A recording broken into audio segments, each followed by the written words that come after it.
मुंबईकरांनो, ट्रॅफिकमध्ये तुमची 40 मिनिटं वाया जातात. तोच प्रवास जर फक्त 5 मिनिटात झाला तर? होय, मुंबईच्या इतिहासातलं सर्वात मोठं अंडरग्राऊंड स्वप्न आता प्रत्यक्षात येतंय.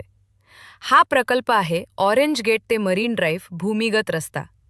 सुमारे 8,056 कोटी रुपये खर्चाचा हा दुहेरी बोगदा ईस्टर्न फ्रीवेला थेट मुंबई कोस्टल रोड आणि अटल सेतूशी जोडणार आहे.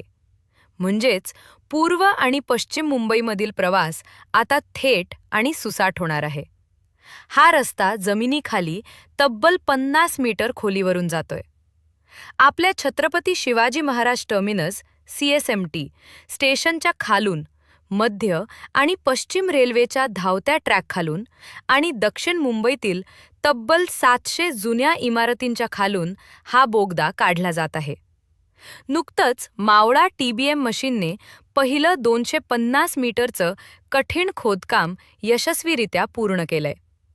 बोगद्यात गाड्या 80 किलोमीटर प्रति तास वेगाने धावू शकतील. प्रत्येक बोगद्यात 2 ट्रॅफिक लेन आणि 1 इमर्जन्सी लेन असेल. तसेच सुरक्षेसाठी दर 300 मीटरवर क्रॉस पॅसेज आणि अत्याधुनिक अग्निशमन यंत्रणा बसवली जात आहे. हा प्रकल्प आधुनिक मुंबईच्या वेगाला एक नवी दिशा देणार आहे. तुम्हाला काय वाटतं? या बोगद्यामुळे मुंबईचं ट्रॅफिक खरोखर कमी होईल का? तुमच्या प्रतिक्रिया कमेंट्स करून नक्की सांगा. व्हिडिओ आवडला असेल तर लाईक, शेअर आणि चॅनलला सबस्क्राईब करा.